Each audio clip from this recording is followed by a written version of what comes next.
प्यारे बच्चों नमस्कार। पिछले लेक्चर में हम लोगों ने देखा था कि भारत के संविधान को कितने भागों में बांटा गया है और कुल कितने अनुच्छेद हैं। तो हम लोगों ने उसको विस्तार से अध्ययन किया था। आज हम लोग भारत के संविधान का भाग 1 पढ़ेंगे।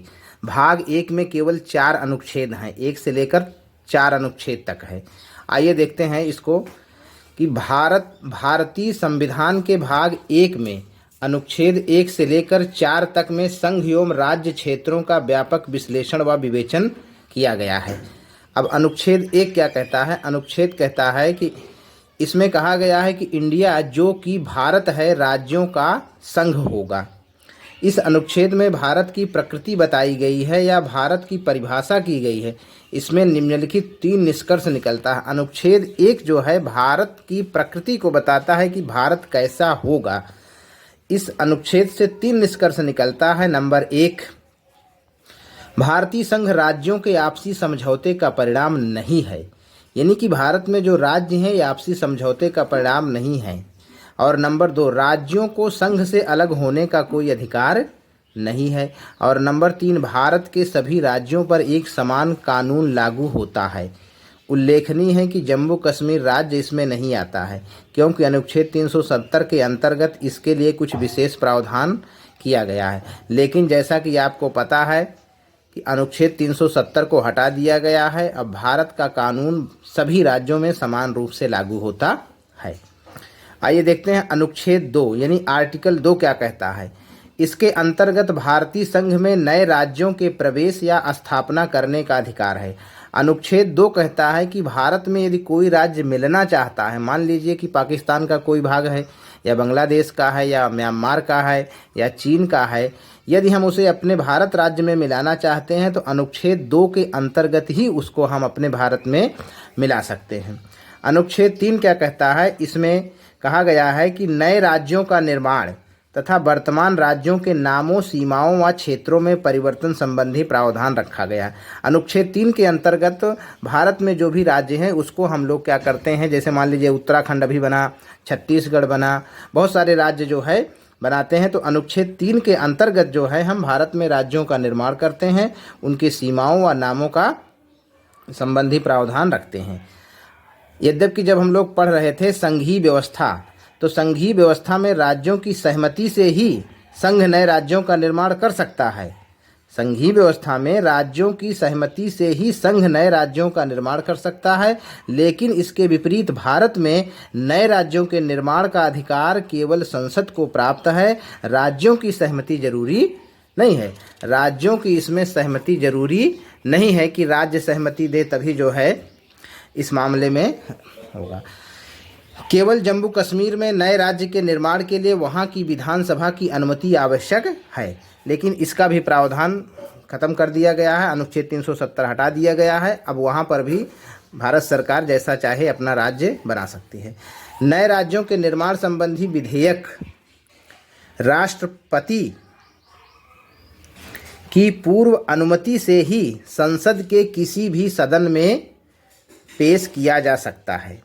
जब यह विधेयक संसद के दोनों सदनों द्वारा अलग अलग साधारण बहुमत से पारित हो जाता है तो वह पुनः राष्ट्रपति के पास जाता है और राष्ट्रपति के हस्ताक्षर के बाद विधेयक विधि बन जाता है तथा नया राज्य अस्तित्व में आ जाता है। हमने देखा कि अनुच्छेद 3 में कहा गया है कि भारत में जो भी नए राज्य बनाए जाते हैं उनके नामों और उनकी सीमाओं का अधिकार भारतीय संसद को प्राप्त है। नए राज्य का विधेयक पास करने के लिए राष्ट्रपति की पूर्व अनुमति से यह संसद के किसी भी सदन में पहले पेश किया जाता है। वहां से जब पास होकर के अलग अलग साधारण बहुमत से पास हो जाता है तो यह राष्ट्रपति के पास दोबारा जाता है और राष्ट्रपति उस पर हस्ताक्षर कर देता है तो वही विधेयक विधि बन जाता है, अर्थात नया राज्य अस्तित्व में आ जाता है। अनुच्छेद 4 क्या कहता है? अनुच्छेद 4 कहता है, इसमें कहा गया है कि अनुच्छेद 2 व 3 के अंतर्गत अपनाई जाने वाली प्रक्रिया संविधान में संशोधन नहीं माना जाएगा।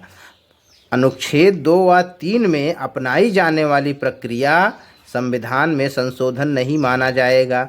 मान लीजिए अनुच्छेद 2 के अंतर्गत कोई भी पाकिस्तान का भाग भारत में हमने मिला लिया या बांग्लादेश में मिला लिया या अनुच्छेद 3 के अंतर्गत नए राज्यों का निर्माण कर लिया तो इसको हम संविधान संशोधन नहीं माना जाएगा। ये ध्यान रखने वाली बात है, क्योंकि इस प्रारंभ में जो सिक्किम है ये हमारे देश का हिस्सा नहीं था। तो सिक्किम को हमने संयुक्त राज्य के रूप में भारत में शामिल किया था, यानी कि आपको एक ज़्यादा अधिकार दिया गया था। लेकिन बाद में उसे 36वें संविधान संशोधन के द्वारा अन्य राज्यों जैसी स्थिति प्रदान कर दी गई।